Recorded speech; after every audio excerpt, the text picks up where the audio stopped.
Well, episode 3 of Aftermath. Adam, are you there, my friend? Scrambling to the mic going, yep, good evening everyone. Evening Ronnie. Evening all. Evening the 30 people that we have watching right now. Which is pretty cool for episode 3 of the Aftermath show. So, I was going to say it was a happy KFC day. And I'm going to show you for why. Because I've just had a KFC. Nom nom nom nom nom. Sounded like you're opening a tin of beer as well when you were. That was the tango that came with it. It's like, I was expecting it to come in a container thing with a straw, but it didn't. It came in a can now, so apparently they give it you in cans. But it got delivered, so it's the first time I've had one of these delivery ones. So it was like, oh, why not? It saves going and driving. It's only £2 for transport, so happy days. Happy days. So Adam, Brenda, did you get to see Brenda's presentation? Yes, I did. Give me your thoughts on it. I didn't think it was very concise. It seemed to flick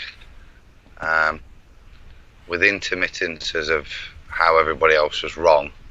But I've got to be honest, I thought there was a lot of detail missing as to why she was right. I thought that was the main thing, that as we got to the points of contradiction, there was a lack of detailing with regards to her argument, and it wasn't. We started out, I think, with quantum mechanics, but it wandered off into all sorts of it did digress. But the thing that impressed me, and I don't know whether you're going to agree with that, but is the fact that she did seem to have a lot of citations there. Oh yeah. Like I say, my main, because there was too many different things discussed, so it diluted, I think, the point she was making, and didn't stay on and reiterate that point. I think that was the thing that I missed out of Brenda's, and I did notice the amount of snide attacks. That was noticeable as well. So. Well, to be fair, let's play devil's advocate here. The amount of times that she's been on other platforms and, been abused kind of thing, do you think this was kind of like a way of her using that opportunity to kind of kick back a little bit? Yeah, kudos. I'm not being overly negative. I'm critiquing the presentation. None of that's, to Brenda. I think it was a good job, mate, you done. You gave Brenda something I've never heard Brenda have, which is a uninterrupted session at the mic, and for her to put a whole case down. So I enjoyed that, and I listened to it, but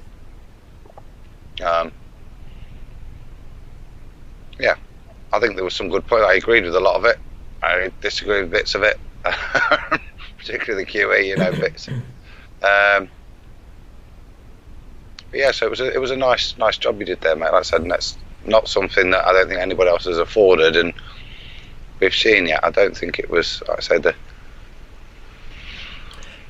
most detailed, but it was a good presentation, but too broad in my critique of it, and therefore not focused enough for. Yeah, what was I going to say? Brenda came in. I thought she was doing a rebuttal to Right the Hand, which she started off doing, and as I say, she brought a few citations to the table, and I believe that the consensus, at least amongst Quantum Eraser, etc., is that Brenda's in the right here. So essentially, she was coming on, basically like the knight in shining armour to defend John and his quantum mechanics and the stuff that he puts out. So she did an admirable job of doing that, but then, like you say, she kind of like went into a tirade on a whole bunch of different stuff, and didn't try and keep it as concise as I would have preferred it to have been just on quantum mechanics. But as I say, she maybe had a bit of an axe to grind, which to be fair, from my point of view, I can't blame her for having that axe to grind, you know? No, and that's like I say. I'm not having a go at her. I'm critiquing her on the presentation, on the format, and like you say, maybe given that opportunity, it's only human to have taken it a little bit, to have given a bit of juice back. So can't fault her either, mate. I'm just saying. Yeah, well, it's early days on this show. This is the way I look at it, and every presentation is going to be refined, elaborated on going down the line, I would hope. The best bits taken from different presentations in the past, and hopefully we'll get to places where things can be narrowed down very specifically to a specific point. The good point about Brenda coming in, though, and doing a rebuttal to Right the Hand, is that Right the Hand has agreed that he wants to do a quote-unquote debate with Brenda, hopefully next week. So providing we get the go-ahead from Brenda, who's already said that she's willing to debate Right the Hand, but I need it specifically clarifying and then set a date, we're going to get this debate on the topic that we want. So I know that she was diversifying in the rest of her presentation, but if we specifically keep it to quantum mechanics, I think that'll be a good argument, Yeah. Is this the 5-question debate thing? Yeah. So the idea with the five question format will be that at least 24 hours before the debate starts, each person will have 5 questions they want to ask the other person, and then that person will get those 5 questions at least 24 hours prior to the show, so they won't be surprised by any of the questions. And also, I would try to hope that maybe we'll get some of the references that people are going to use or citations that they're going to use prior to actually the debate starting too, so that they can be swapped over to, and the credibility of those citations can be scrutinised before the show starts. So it's like if Brenda's going to use a particular citation to rebut what Right the Hand has brought, if Right the Hand thinks that the citation isn't credible, he'll have forewarning of what is going to be brought up, so he can say, hang on, I don't agree with this, that citation is rubbish, it's not what's required for this, you need to do better. I'm cool, looking forward to the testing of the format on that, mate, so that'd be good if they're the first one. It's a good chewy topic as well, isn't it? So. Yeah, and to be fair, I mean, what are we on now? I think we've done 11 debates now, 11 presentations, and we only had 2 that are essentially what I would class direct opposites of each other. So there's a lot of presentations out there that have been left hanging, kind of thing, that the presentation's been done by a glober or a flat earther, and there hasn't been a rebuttal specifically to those particular points. So if people want to check and go through the other stuff, that the other shows, they might see something that they think, hang about, I can disagree with that, and then we can get some kind of debate going with that too. Anyway, moving forward, the curve calcs. We had some geezer came on called Adam Meakin or something like that. Adam. Yeah, I thought it was absolutely brilliant, wasn't it? I love maths, mate. So it just pressed all my buttons. So yeah. No. So exactly what what was that entire presentation about? Pray tell. It was, like I said, it was part of my journey looking at it. It's quite funny because I was in the FE Core chat tonight, and Stefan and some of the guys are discussing all sorts of ways of calculating, and it's quite a useful thing. They were discussing ways of calculating angular change based on airplane movement, and because of the way it's derived, you can pull certain things out like that and use it quite simply. So its main purpose is as a tool when you're investigating. What's the phrase now? Nathan uses it's the nature of the Earth, not the shape of the Earth. He starts using it. So, do you know what I mean? So, yeah. It's a useful tool in investigating lots of different things in relation to that proposed shape and the impact that proposed shape would have on observations and measurements, purportedly, if it was there. So it's designed for that to be accurate. For example, if you were doing a laser test over the water and you took 8 inches per mile, then it's going to be wrong, isn't it? Even because it's 7.9. Yeah, so well, it's got 7.98. 8. Yeah, do you get me? So Yeah. it's about being accurate. If you're going, if what you're doing isn't just as visual observation for you to go, oh look, it's clearly not 300 foot missing, or do you know what I mean? Then, and it requires actually to use some of the numbers in the maths to prove your point. Then, for me, it's important that those numbers are correct in relation to what they're purporting to model, not an approximation. So, Well, I know you did the presentation. Do you think there's actually a rebuttal that can be done to the presentation itself? I mean, or do you think it's actually just one of these things that's just irrefutable on both sides because it is just a specific calculation? yeah, it's either the rebuttal is if the derivation is incorrect. Like I said, it wasn't an argument for flat or round per se in of itself. The numbers it gives you is the argument, isn't it? How you then apply it, but in of itself, it's just a formula that ballers and flat earthers can use. Okay, well, the 8 inch per mile square, up to what distance would you say that is actually accurate? And when does it start to become inaccurate? At the first measurement you take, it's inaccurate. Like I said, over the first mile, we say 8 inches per mile squared, but it's 7.9. So it's inaccurate there by 0.1 of an inch.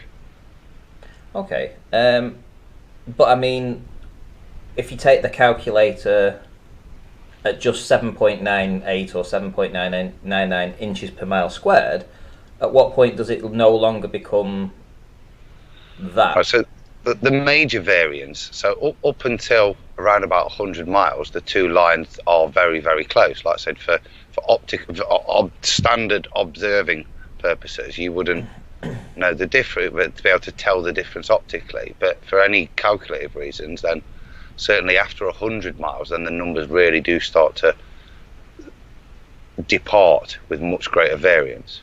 Okay.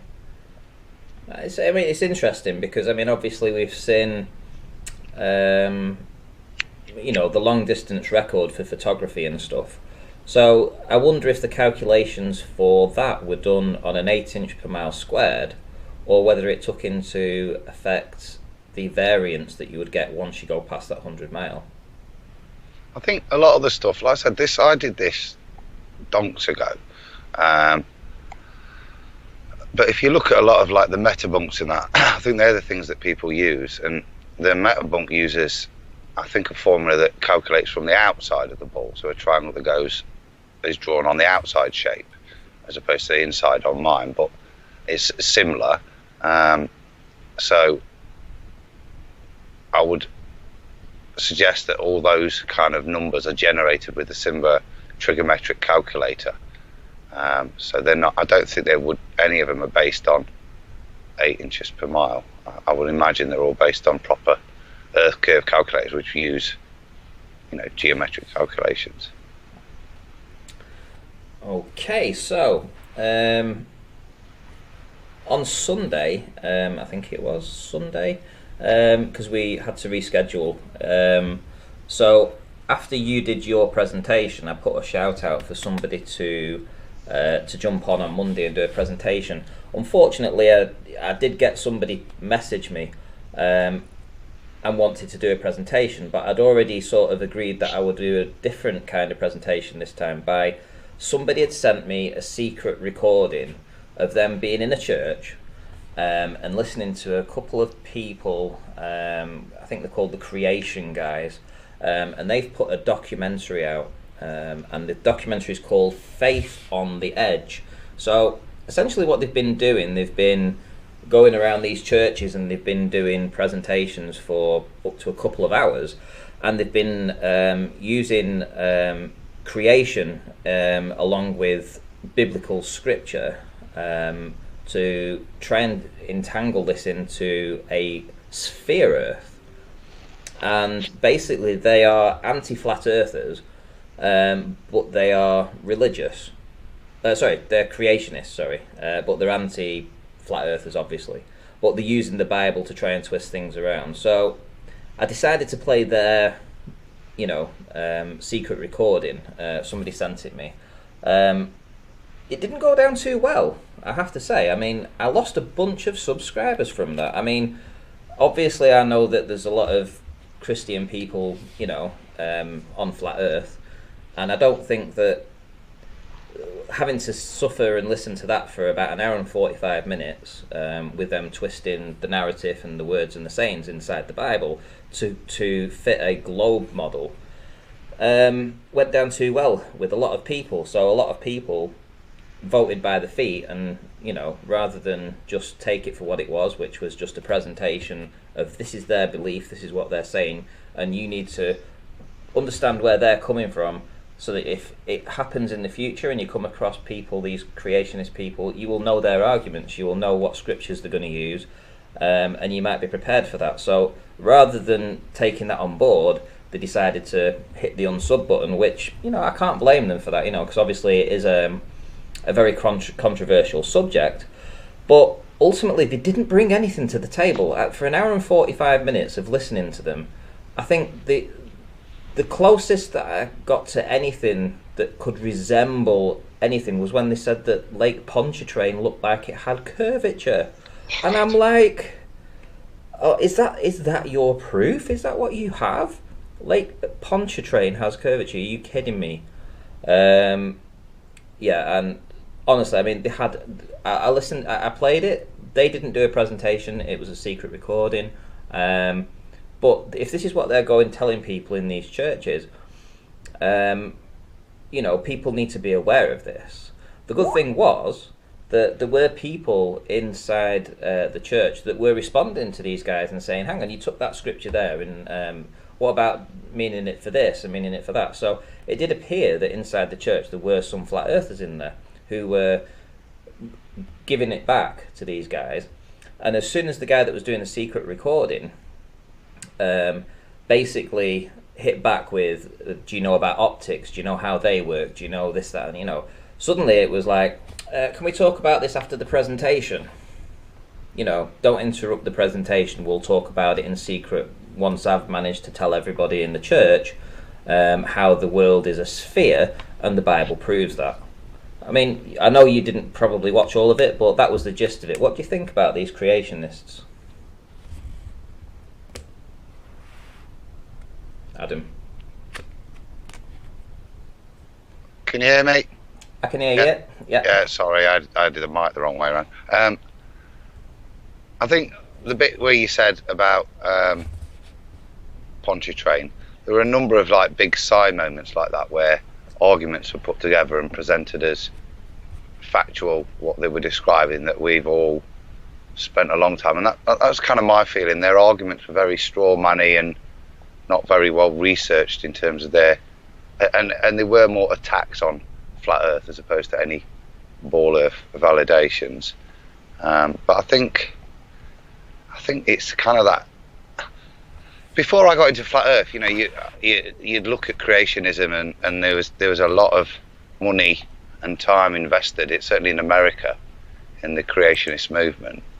There's a lot of people that have a lot of personal pride invested in that particular paradigm, and I think it's hard for some of them, even to the point there that they're prepared to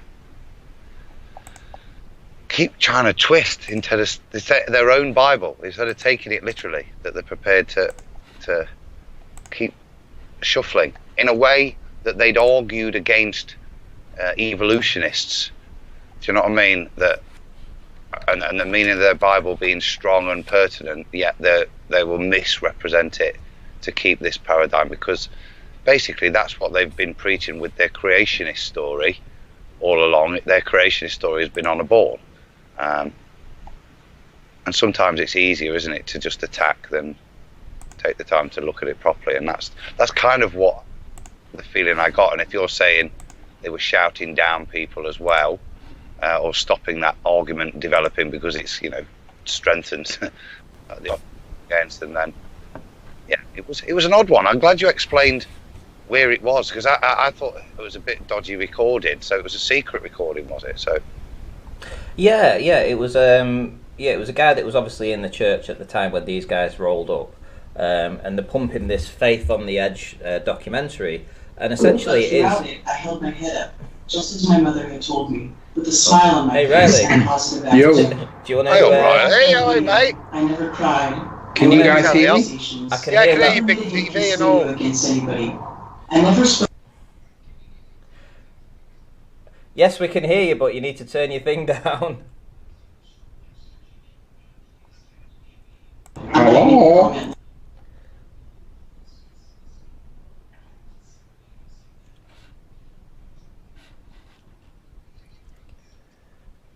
Yeah, that's Saga University, Tony. and author of Anti-Fandom, Dislike and Hate in the Digital Age, has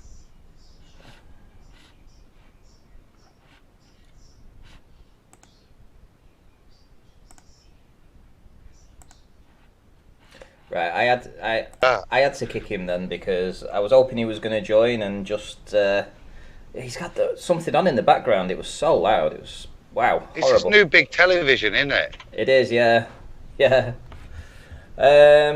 Right, okay. So we was up to something then, and I completely forgot because Tony just ruined everything. The creation guys, yeah. You were saying Yeah. there. Let's get back on track. So I mean, so for me, they seemed invested, and it wasn't what they were preaching. Did see the bits I heard, because like I said, I did it in chunks, Shane, and I think if it wasn't on your show, I don't think I'd have sat through as much as I did, to be honest, because it was frustrating. Yeah. So you owe me one. Yeah, well, yeah. I owe a lot of people a lot of things for sitting through that. But do you know something? I just feel that it needed to be shown, right? Because as much as I've never heard these guys speak before, and if they're going to put a documentary out, I want people to hear how they're going about promoting that documentary and what they're saying and what they're doing in people's churches and how they're going about doing this kind of thing, because I feel that people will have an opinion on this whether they like it or they don't. It's they don't have to listen to it obviously, but it educates you more through listening to that, to know where these guys are coming from, Yeah, no. You mentioned as well in your description there, and it was quite telling that it wasn't just there were people in the audience challenging this, and that's really heartening to hear that actually they're there to dress it down, and there's people they're actually addressing an issue clearly in the church that this is a topic of debate in certain ministries. So that's great news, because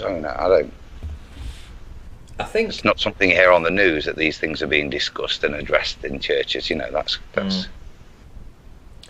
Well, I think the presentation that went down probably has the most dislikes to likes ratio this week was Spurs Chemo and his Under Pressure presentation. What's your feelings on that? I love them Penguins. They got me a worldwide ban, so in case you guys tried to watch it within an hour and a half to 2 hours after the actual live stream yesterday, the video was taken down worldwide because I played perhaps a 30-second clip from an animation that was, something and nothing really, just a little bit of music, and they didn't want that on the video for some reason, so fine. So I had it taken off by YouTube, and yeah, it's back up again now. But was that the best part of the video for you? It was the most understandable part, and I did listen properly and went back over bits as well, because I missed the start, so that's why I was texting you to say it's not up. Don't know. It's Spurs is a good lad, yeah, but to be honest, the arguments he was giving just didn't make any sense to me. The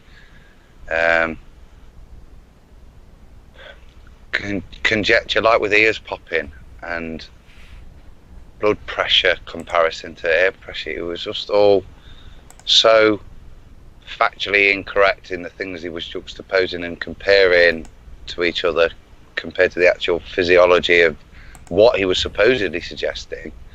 That his argument to me personally, made no actual sense, and I really wouldn't know where to start by taking it apart, because there's so much factually incorrect or misconceptions that have led him to what some of the conclusions he's making, and genuinely I wouldn't know at what point to start. I really did struggle, so I'm still struggling, because I've chatted with Spurs on this on Nathan's show, and I still don't really understand the real point he's trying to make with temperature. He's almost like a pressure denier, isn't he? But right, okay, so I haven't seen today's debate with Nathan. People were talking about it prior to the show starting and saying that Spurs Chemo got destroyed or something in an argument with Nathan. Now, I phoned Nathan this morning and I asked him about the presentation and what he thought. Now, correct me if I'm wrong, Adam, because this is all I got from the conversation with Nathan this morning, was that the only real proof we have, essentially, might be wrong, that there is a pressure gradient that affects the body, is when your ears pop as you go higher. Yeah. Okay, so... What do you mean, pressure? Well, right. Do you mean one physiological that's obvious to you? Yeah, I mean, well, you have a... you have your ear, obviously, and it pops when you go higher, right? But is that the only real proof? Pops when you go lower as well. The popping is because the inner ear is contained. It can move. You can create a hole via the eustachian canal, which is what happens when you chew and swallow, which is why you do that. Obviously, if you start at ground pressure and you go up there, the pressure changes, but the pressure in your inner ear stayed the same, which is why you have to equalise it. And it's the same on the way down. It's that pressure differential, air coming back in this case, on the way down, that is what you would describe as the pop. But it's a transfer of pressure differential within a container of the inner ear, which is holding a differential to the outside atmospheric pressure, which has been changed by your altitude. Okay, so can it be categorically proven? This is my question. And it be the only source for why your ears pop? And there could be no other explanation? Yeah. Is that it? I mean, is that definitive? It is quite definitive. It's the pressure different. So wherever you start, the pressure in your inner ear and where you are is the same, because But if you was to exclude that, right, okay, so let's just throw this up in the air on Spurs' case here. If you threw that up in the air and said, okay, we have another reason, let's say something else is another reason as to why your ears may pop, if that is then thrown up into doubt, then essentially the argument that Spurs is making suddenly becomes very interesting, does it not? Well, what's the argument? What's the suggestive cause for another reason? Well, the way I was viewing it was that, I mean, I don't know, like I say, I don't know whether Spurs has mentioned this on the show today, but it's 14.7 psi, so 14.7 pounds per square inch. So my thumbnail there, is essentially about an inch square. So on that thumbnail, we've got a stone in weight pushing against the outside there. And of course you've got, your thumbs round sort of thing. So around that finger area at the top, there could be as much as perhaps, let's say, 3 square inch. So there might be, 3 stone of pressure around my thumbnail. Then you take the whole thumb as a whole, and then you realise the surface area of that, there's probably 10 stone of pressure against that thumb. So when you keep adding that up against your whole body, you could have a herd of elephants essentially the weight of a herd of elephants pressing against you from all angles, you know, and your body's resisting that. Your body is strong enough to resist that 14.7 psi. So essentially, it's pushing back against the weight of this herd of elephants. So, if you then remove the air pressure and you go to a far less air pressure, let's say you go down to 1 psi, suddenly your body doesn't have to fight against 14.7 psi, it only has to fight against 1. So a bit like the balloon expanding, would your body, as it's used to resisting 14.7 psi, shouldn't your body expand as it's resisting, because the resistance that it's trying to resist against is no longer 14.7 psi? No. Okay, I mean, Your I'm analogy. asking, Well, I'll explain it if you From- want. In terms of your analogy is taking gas pressure of the atmosphere and assuming that the biological system is counteracting that by inflating itself with a corresponding gas pressure to counteract it, like you would see in a balloon. That's not the case. What the atmospheric pressure is being countered for is by they're pressing on the cells, which are full of water. And fluid pressure resistance is very different, so it's just a compression. If you think of it like in a hydraulic thing. Access from the other guys. So the application of pressure is on to an osmotic system. So the pressure differential is much less negligible. That's why. okay. Does that make a bit of I mean- sense? You're not comparing it to an inflated balloon. You're comparing it to a hot water bottle full of water. Does that make sense?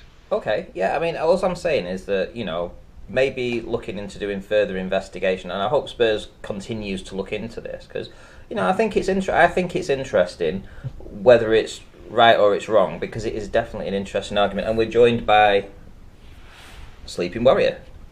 Again. Hello. Hello. Can you hear me? Tony? We can hear Hello, you, Tony. you can hear me, can you? Yeah. Sleeping Are we Warrior, live? this is Adam Meakin. Adam Meakin meets Sleeping Warrior. Yes, we're live. On whose channel? On my channel. We're on the Aftermath Oh. show. We're on the Aftermath show. I didn't realise. I'm straight, kind of. I would hope you're straight. I'm back. That's what I mean. I've finished decorating enough now. I'm putting stuff back together. And I feel as though I've got my legs and my arms reattached to my torso, and everything's feeling good. You mean you've got super fast broadband, so you can stream I've just again? got my PC. I've just got my PC out of boxes and plugged in now, and it seems to be working. Whilst I was rebuilding stuff, I was listening to Patricia's diary thing that Karen B's done a voiceover. Really? That's very interesting. If you haven't listened to that, you should go and listen to that. That's very interesting. Oh, hang on, wait a minute. So let's just get this right. So I'm getting echo there as well. Right, so that's better. So we had Patricia Steer obviously left about 5 weeks ago, right? She left Flat Earth, didn't she? Maybe 5-6 weeks ago, something like that. And essentially, I believe it was about 2.5 weeks ago, or 2 weeks ago, I got information that she'd shared a story with a journalist, and he'd put this onto the internet for everyone to see. Now, it's such a long thing to read through. I've got through about half of it, but I'm a very slow reader, so it takes me a long time. That reading halfway took about 45 minutes because I'm a slow reader, like I say. So are you telling me that Karen B has gone through that entire journalistic report and said it as Patricia would say it? Hello, Tony? You can take yourself off mute. Yes, Ranty, that's what's happened. Alright, kid. I reckon he's narrated it. She's narrated it. Yeah. Oh, and Liverpool scored as well. That had a bit Irish in there. Oh, I One can't of do us- Can you hear me it. back? One of us should not there be we go. Riley. Hello? Yeah. What's- Alright, mate. Did you have yourself on mute again? I mean, what's wrong, my friend? Right, so Hello? has she done it? Has Karen B gone through that entire transcript and read it as Patricia would say it? Hello? Why can't I hear you? Ugh. Do I have to kick him again? Yeah. He'll come We back set at the some computer up, but not correct yet. point. Yeah, it would seem so. Yeah. Tony's not good with PCs. He built this PC. I paid for it. He built it. It's rubbish. Doesn't do what it's supposed to do. Wow. So Sleeping Warrior's back, but not with sound. Right, I'm back. Can you hear me? Can you you're hear us back. now? Yes. Right. Sorry, I unplugged the wire and moved it, and then plugged it back in, and then all shit went wrong. But yeah, it sounds like Karen's have just regurgitated it. I'm not quite sure the background. I've been off the scene for about a month, so I'm not really up to date with what's happened. All I do know is that it's a really, really good listen. It's a good read if you haven't listened to it already. Go and check it out. Can I give a one-line spoiler? Of course you can. She uses the words, quote, Antonio Subirats raped me. It's a very good story. You should listen. You should go and listen to it. If you've not checked it, go and listen. It's very interesting. Well, blow me down with a feather. Yeah, that's a conversation stumper, eh? Yes, it is. Yeah. Oh, really? So it's nothing to do with the shape of the Earth, or the nature of the Earth. So you've missed this, Tony. We're not allowed to say shape of the Earth now. Brenda's ruined it. What do you mean? We've got to say nature of the Earth now. The nature of... Yeah. Right, so, Tony, have you seen any of the past presentations? If not, we'll move forward. So did you see Brenda and Quantum Mechanics? Yeah, I found it. I was listening to that whilst I was out and about on the road, and I could hear Brenda on the one hand saying that Quantum Eraser was unfairly treated by whoever it was. I can't remember the guy's name now. Right the Hand. She said Right the Hand was not fair to Quantum Eraser because Quantum Eraser is right on a couple of points. And then she goes ahead and calls him a dishonest liar. And I was like, oh, that's Jekyll and Hyde. So I found it really interesting that on the one hand she'd support him, but then like in the next breath literally call him a liar. I don't really know how you can do that, but I found it interesting and I did listen to it and I enjoyed it. Give me a sec, I'll be back. Well, tomorrow it looks like we have Bob the Science Guy. Have you come across Bob the Science Guy before, Adam? I've seen him popping around in some, I think, in Jose's stuff and professing stuff. So yeah, and Nathan's. He came and got toe tagged on Nathan's, didn't he? And then left. So I've seen. Yeah, I'm aware of him, mate. So what's he bringing to the table? Oh well, I'm going to keep that as a surprise. Oof. I'm going to keep it as a surprise. Oof. But we have another gentleman doing a presentation at 9 o'clock called Sol Greer, which should be interesting too. Called what? So, well, I'm not going to give his full email name out because if I do, I'm not too sure how far he wants to go down the naming of names sort of thing. So we'll just call him Sol Gear for now. Soul Gear. Yeah, I couldn't understand what you said. Soul Gear. Ranty, can I put in a request for the first question for Bob the Science Guy? Well, yes. What's his topic on? What's he going to be preaching about? I'm not going to tell you. Oh, right, okay. Well, let me ask anyway. I'll write it down anyway. If you don't want to do it, that's fine. But ask him. He commits the same crime that a lot of ball earthers do. And Bob from Globebusters, which is another story. Ask him, does he now accept that to stay within scientific method, you have to give the independent variable a little bit of a wiggle to prove cause rather than relying on a correlation? Bob the Science Guy claims to be a man of science, but doesn't accept that you have to manipulate the independent variable. He thinks that he can just correlate it instead. So just ask him, has he changed his position yet? If he's not, ask him why not. Okay, I will. I don't know whether it will be the first question, but if it comes up and I get an opportunity, I'll say it. And if not, you'll have to be in the chat to actually make me remember. 6 o'clock tomorrow. I should be. It's all looking good at the minute. Cool. So, did you see Adam Meakin? Some guy called Adam Meakin in his Curve Calc presentation? Who's Adam Meakin?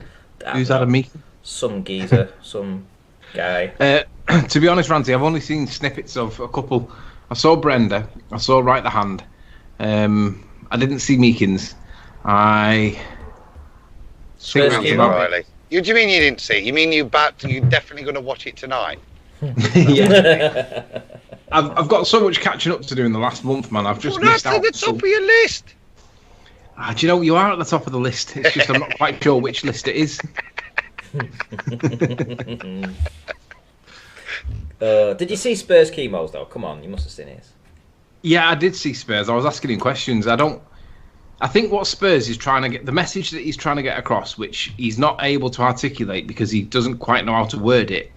When he was talking on Nathan's Day, what he was trying to say was, if you take all the water out of a container, what are you left with? And what he's trying to say is, you're left with nothing, a vacuum, because if you suck all the water out, there's nothing else in there. But he couldn't get his words out, and Nathan was going mental at him because Nathan was losing his will to live. And I could understand it, I could see both sides. But Spurs was failing to articulate himself well enough to get the point that he was trying to make across. I understood what he was trying to say. I'm not saying I understand and agree. I'm saying that I understand what his point was, and I don't know. What Spurs is trying to say is, in a roundabout way, why is 14.7 psi the pressure that they give us for where we live? Why can it not be 0 or just above 0 and then it tails off to nothing? He's asking basically why have that landmark at 14.7 at sea level compared to any other number? Why that number? What is the baseline? That's what I think he's trying to get across, and I don't think he's wording it right. Adam, what do you think? Is that, if that's what he's trying to get at, then first of all, it's a scale. But with any scale, you can't really have 0, particularly when you're talking about number of particles enacting on stuff, which is what PSI is also reflective of. You can't really have a scale that's got a representative 0, and that 0 doesn't actually mean 0, it just means normal at sea level. And that's why that 14.7 is, because if you do it, does that make sense? You can't have 0 when you've got something there that would mean you're making a nonsense of the scale. You can call it anything. Do you know what I mean? I think what he's trying to get at, what he's trying to say is that how can we tell that we are in a pressure as opposed to being in no pressure? What's the alternative position, and how can you tell? Because you haven't got another baseline. You only know the baseline you're in. That's what I think he's trying to get at. And I was listening to him, and I was understanding Nathan's frustration, but I was also empathising with Spurs, because I think ultimately the question he's trying to get across is, how do you know that there's gas pressure? And the answer is, well, there is mass to the gases that are in our atmosphere. We know that there's mass to them because they do separate. With dynamically speaking, the sun causes them all to mix. But if the sun wasn't there allowing them all to mix, would they separate like the liquids do inside a container? And I don't know the answer, but I think what he's trying to get at is, how do you know that there is gas pressure if there's no container pushing the gases to push to you? I think it's hard. I wish I could get him and just put him in the corner. The gas pressure exists all the time. Gas pressure, when we're talking about it, is calculated when you talk about the container. That's what we describe it in most cases in relation to, and that is basically the number of particles that are hitting a square inch, as I said, and it's that constant kind of little punches that stretch it and make it happen. And because there's so many millions happening all the time, that's what makes the balloon stay that big with that much in. There's nothing rigid and solid like it's full with the water or a solid substance. The gas in itself isn't holding anything. It's the constant collisions that are constantly keeping the balloon pressed out. Yeah, so when you're then in the air and that pressure is still happening, and you can feel it on your body. Yeah, those collisions are still happening at that same rate on any surface, whether that surface is your body or the barometer. And if you were to take that barometer and move it into different pressure environments, then that's where that reading really comes from, because yeah. I still maintain that I think his position is that he's not able to articulate himself well enough to get his point across. I think there might be a point in there somewhere. It's just trying to get it out of him in a way that people understand is the hard part. I'm not attacking him, mate, because I genuinely don't understand the point he's making. There's not a point to address directly because I don't fully grasp what his point is. Yeah, that's my position. I can't understand his point at the moment. I'm not sure what his point is. Right, guys, back on track.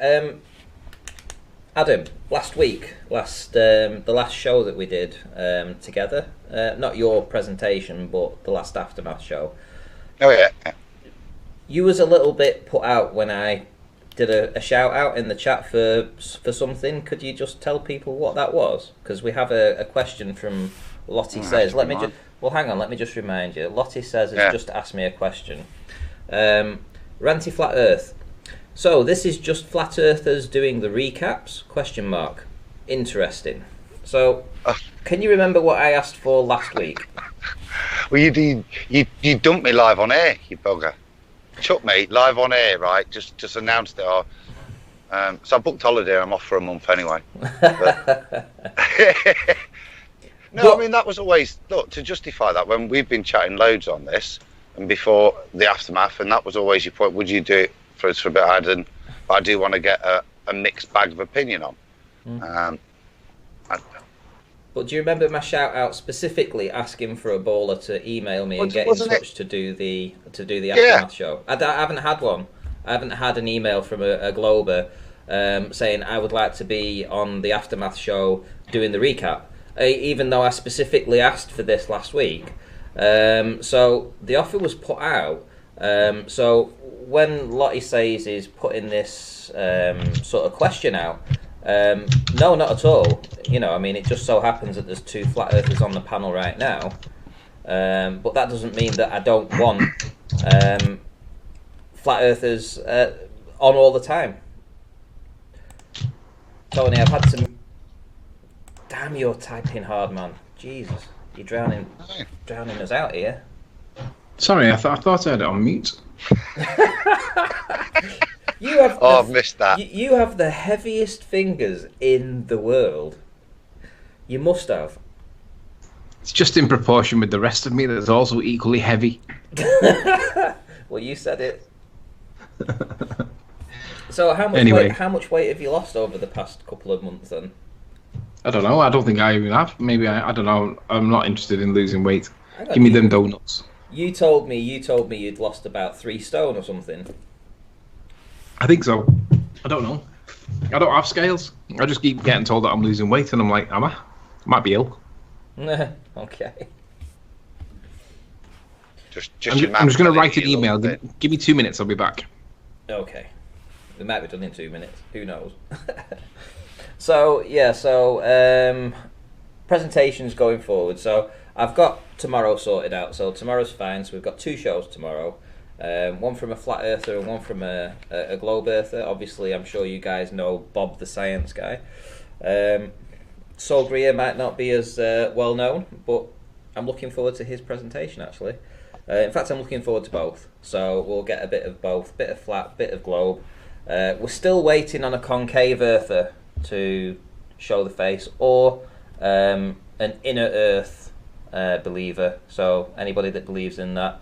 I'm still waiting for those presentations. If you want to email me, ranty@rantyflatearth.com, and tell me, that you've got a presentation you want to put forth, and the reasons why you believe the shape of the Earth is in whichever way it is that you believe it.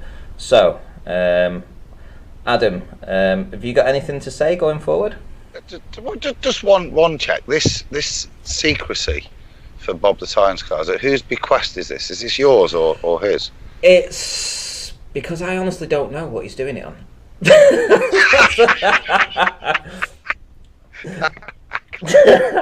So, yeah, I genuinely don't. I mean, he gave me a list of different things that he was going to do, and I was just like, look, just pick one. Pick your best one. And he said, right, okay, I'll have the presentation done and I'll do it tomorrow. I'm like, okay. So I genuinely don't know. That's the reason. So is this live or is it pre-recorded? Are you doing it live again, or? I haven't 100%. So let me just check his email. I think he's going to send me a video Yeah, so his last email to me was, yes, working on it now for 6 p.m. BST tomorrow. I'll have the video ready for you. So, I assume it will be a video.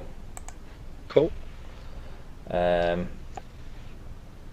So from Sol Greer as well, I'm hoping he's going to be doing because he's given me 2 that he's going to do. One involving the analemma, so obviously that'll be a rebuttal to the Globe Earther that did the presentation about that, and and he also wants to do a rebuttal to Tim Osman's claim concerning J. Tolan Media's Mount San Jacinto observation. So he has 2, but I think he's going to be doing the analemma for the flat Earth, and how that it can't work on a globe and it actually proves a flat Earth. So, you know, that'll be an interesting one too, because then we'll have 2 opposing arguments there. So that could be a debate down the line, maybe in the next week or 2 as well, with Brenda as well. Cool. Well, no, well, we're not done. Hey? Not done presentation of the week, and top presentation so far still yet. Well, seeing as Tony's in, mind you, he hasn't watched them all, has he? So I tell you what, I'm going to have to throw it out to the chat, guys. I'm going to have to throw it out to the chat. So, right. Hey, I'll give you my bit, mate. To be fair, I thought the best presentation was Spurs's. It was a little bit weird and trippy editing, but he'd obviously put a lot of work into it, and a lot more work than had gone into mine. I think both mine and Brenda's were pretty much spreadsheet PowerPoint based, whereas I thought Spurs had a bit of... I'd move Spurs up to number 2. I don't think he's beaten Jem still, but I still think it's probably the second best presentation. Okay, well let's check with the chat. So we're going to go best presentation of the week. So we've got 1 for Brenda, 2 for Adam, 3 for Spurs. Away you go, and I'll sit back for the next 30-40 seconds and watch the count go up. So again, 1 for Brenda, 2 for Adam, 3 for Spurs Chemo. Best presentation of the week. You know, a lot of the work that was put into it, etc. So whether you agree with it or you don't, just which person put the most effort in. And as I think you were saying before, I mean, I don't think any of the presentations this week would challenge Jem Panda's. I think his is still out there, you know, his is still probably number 1 for me personally after 3 weeks. Plenty for Spurs, 4. Yes, looks like Spurs is getting it. Oh, good lad, there's Josh. He's voted. He's voted for you. He's a homer. To be fair, I reckon Spurs was funkier. 33333 from CGI. Yeah. Thanks, because I was flat. Yeah. David Dante, another shout there. I'm back. Well, I'm going to call it then. Spurs Chemo for the win this week, and yeah, I have to agree. I think on the whole, I would agree with that too. And as I say, it's not in my opinion as much work as Jem Panda put in. So I still think he retains the belt for now. So we're still waiting to see somebody do a presentation that's going to sort of like knock the socks off Jem Panda's. Even though, again, I don't believe in Jem Panda's video, but the work that he put into it was incredible. Did a really good presentation. Tony, have you seen that presentation?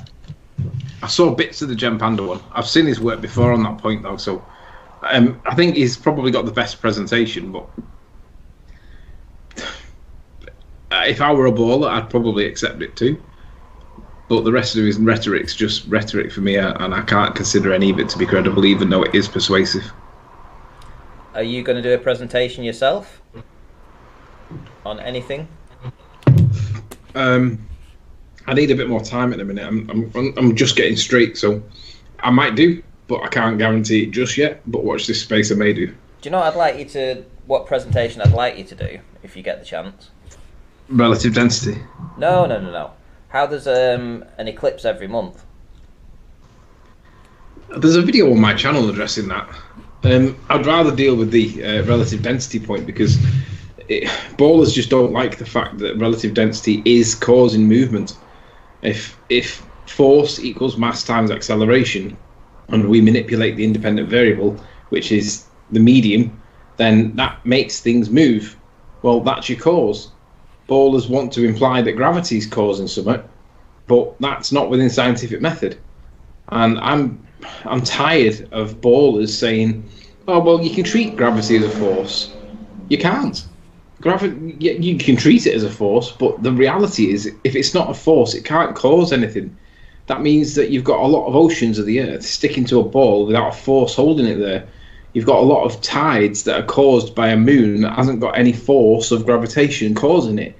You've got an atmosphere stuck to a ball without anything holding it down that should burst into the vacuum of space without a force pulling it back. So you're going to do a presentation on that? I might do. I've got to get straight here first. I'm not ready for it yet. I might do. Okay, well, I'll book you in, for a week or so then? At least 10 days. 10 days, right, okay. So what day would be good for you? Like a Friday would be best, do you think? I don't know yet. Ask me sometime next week. Towards the end. I'll sort something out towards the end with you. Okie dokie. No problemo. Right, okay, so tomorrow is going to be a full show again. It's non-stop at the minute, so I'll be working from 6 till about 10:30 I would say tomorrow. So 6 p.m. BST, Bob the Science Guy, 9 p.m. BST, Soul Gear, and yeah, let's hope that everybody that's in the chat right now shows up tomorrow and shows some support and gives their opinion, as I'm sure they will do, when they get the opportunity to ask the so-called quote-unquote expert the questions and hold the toes to the fire. Anything you want to say, Adam, before we go? Anything you want to say, Tony? No. Looking forward to those two, and then it'll. All I'll say, quick plug. You'll finish in about 10:30. Make sure you're done for 10:30, Ranty. I will. Rolling over to Iron Realm then at 10:30. I have no spare podcast, so not sure what's going off. My computer power went in the meeting last night, so I've not a clue what was planned. We'd only got to just rambling, chatting stage, so looking forward to the show myself. So, other than that, I was just going to say, I'll be enjoying the roundtables and the aftermath shows, mate, from Italy. I'm disappearing for a bit, so for Lottie's sake, come on, a baller, stand up and come and give your opinion if that's what the audience want. So Italy, you lucky. Is that for just pleasure? For a month? Yeah. We've got an house out there, so go out there on the school holidays, and that's where we're going to meet up. And if Jason's still doing the tour around when he gets down to Italy, meeting up with him down there, giving him a day's respite there, and me a weekend chill out as well later on in the year. So yeah. Excellent. I'll be looking forward to the invite myself as well. Still a room or two that needs painting. Oh. So it's a working holiday, right? I get it. I know. Yeah, mate. At Easter, I laid a concrete floor and put a tin shed up, sort of thing, on land to store all the crap in. So yeah, I mean it's a wreck we've been doing up over a few years. So getting there slowly. Tony, anything you want to say? I know you've been off the scene for a little bit. Is there anything? Are you coming back with a bang? Are you going to be a lot more active now? What's the script? I've just got to catch up a little bit. I've not been able to keep up with much. I've been listening to snippets here and there, and I've not got any intentions to come back with a bang. It's just more an intention to come back and catch up for a couple of days, because it's like I don't know. I've just been away for a while, haven't I? So it's just been busy. Yeah. Okay. Right. Well, again, thanks everybody for stopping by. I think Nathan's show is just about to start, probably in the next minute or so. So yeah, I mean, if you guys want to head over there, Nathan Oakley 1980, I think he'll be doing his premiere, which he normally does at this time. So I don't want to overstep the mark on that. And yeah, I'll see you all tomorrow, guys. If you want to stick yourselves on mute, Tony and Adam, and we'll get the introduction done. Thanks, guys. See you tomorrow.